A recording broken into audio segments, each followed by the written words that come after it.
All right, let's jump right into this explainer. We've got something today that is specifically tailored for C-suite leaders and investors. We're breaking down Anthony Farrior's definitive blueprint for surviving and honestly dominating the new automated economy. It's called the Enterprise AI Orchestrator, Mastering the Agentic Era. And trust me, the insights we're about to map out represent an absolutely profound shift in how corporate strategy is going to be executed. If you're at the helm of a modern enterprise right now, you really need to understand the mechanics we're about to unpack. First things first, let's completely shatter an outdated narrative right out of the gate. The era of basic AI chatbots? Yeah, that is over. We have to move way past this idea of simply typing a prompt into a little text box and waiting for a generic response. That was literally just the prologue. The source material makes it crystal clear that we've crossed a critical threshold. We're moving away from those reactive tools into highly capable, proactive AI systems that are fundamentally rewriting how businesses operate at their core. And just to put the sheer magnitude of this transition into perspective, take a look at this staggering figure, $3 trillion. The text highlights that a $3 trillion structural rebuilding of global commercial infrastructure has officially begun. Think about that for a second. We're not talking about some routine software upgrade or a passing tech trend here. This is a total overhaul of the foundational economic engines driving global enterprise tech. Capital is shifting, legacy infrastructures are being demolished and rebuilt from the ground up. The real question is, are you positioned to capture it? Okay, Section 1, the end of legacy SaaS. So why is the traditional software as a service model fundamentally dying? Well, for decades, the economic engine of enterprise tech was pretty simple, right? It was the seat license. You charged per human login. But that model is falling apart. As autonomous AI agents mature, they can execute weeks of complex corporate operations in literally a fraction of a second. I mean, when a machine does the work of 50 humans in the blink of an eye, continuing to charge per human login becomes fundamentally irrational. The basic math just doesn't work anymore. Which brings us to a really stark warning straight from the text: rapid total obsolescence. If your operational budgets, or say your revenue projections, are still tethered to human headcount and logins, you are completely misaligned with the new velocity of business. You're essentially measuring the wrong output, and that is a dangerous place to be. Moving on to Section 2, the agentic pivot.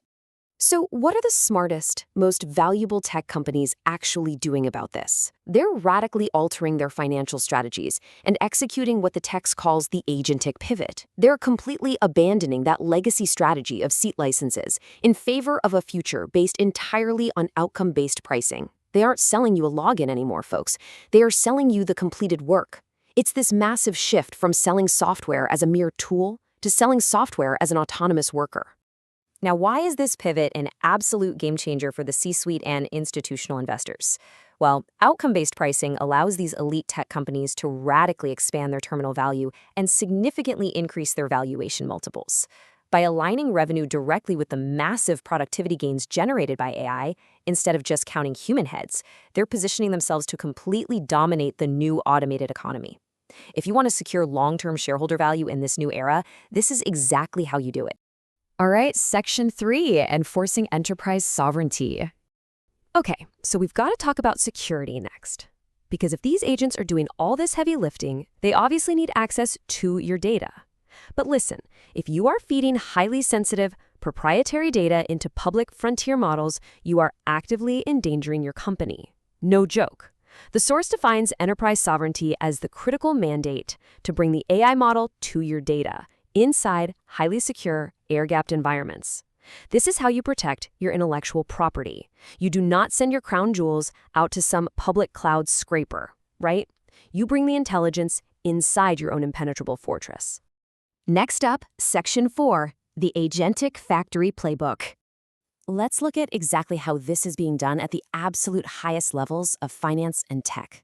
To really grasp the gravity of this playbook, we have to anchor it to this massive number, $107 billion. That is the assets under management overseen by Vista Equity Partners. Robert F. Smith is leading an uncompromising, highly prescriptive operational charge to completely rewrite modern corporate software. We are talking about a high-stakes, real-world deployment engineered by an elite private equity machine. So what does it look like inside Vista's Agentic Factory? The playbook breaks down into these core steps.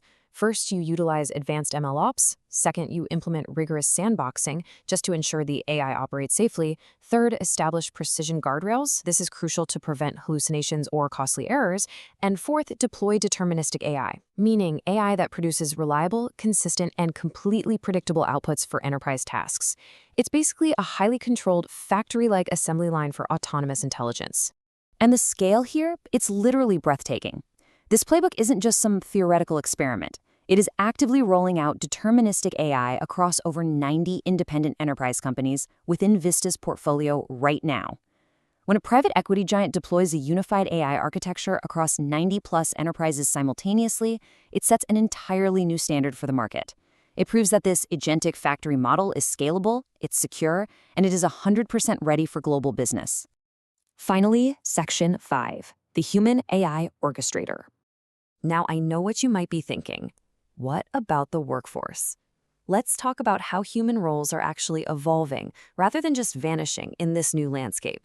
I absolutely love this quote from the text, and I think it's essential for any executive managing a large team to hear. The widespread narrative that AI will simply eliminate tech workers is fundamentally flawed. It's so easy to get caught up in the doom and gloom of job replacement, but the source material pushes back on that hard. The automated machine doesn't just run itself in a vacuum. It requires a master conductor. The future actually belongs to what the text calls empowered systems orchestrators. It belongs to the empowered human minds who possess the strategic skills to orchestrate these automated machines. So the human essentially transitions from being the manual laborer of the digital world to being the manager of a highly efficient digital workforce. You aren't typing the code or filing the data anymore. You are directing the agents that do. It's a massive upgrade in scope. But to build this future workforce, the blueprint highlights that we urgently need to democratize AI. Specifically, it points to Robert F. Smith's Philanthropic Student Freedom Initiative, or SFI, and proactive HBCU pipelines. These initiatives are actively training underrepresented students to become the elite AI systems orchestrators of tomorrow. It's all about building a robust, diverse pipeline of human talent that is specifically equipped to command these new agentic factories. Which brings us to our final, highly provocative question straight from the source. Will your enterprise be disintermediated, or will you lead the agentic era? Look, the $3 trillion structural rebuild is happening right now. The seat license is dead, outcome-based pricing is taking over, and elite orchestrators are deploying deterministic AI in secure, air-gapped environments. The blueprint is right here in front of us. As a C-suite leader, the choice is ultimately yours. Thanks for joining me on this explainer today, and I really encourage you to reflect on how your organization is positioned to secure its operational advantage right now.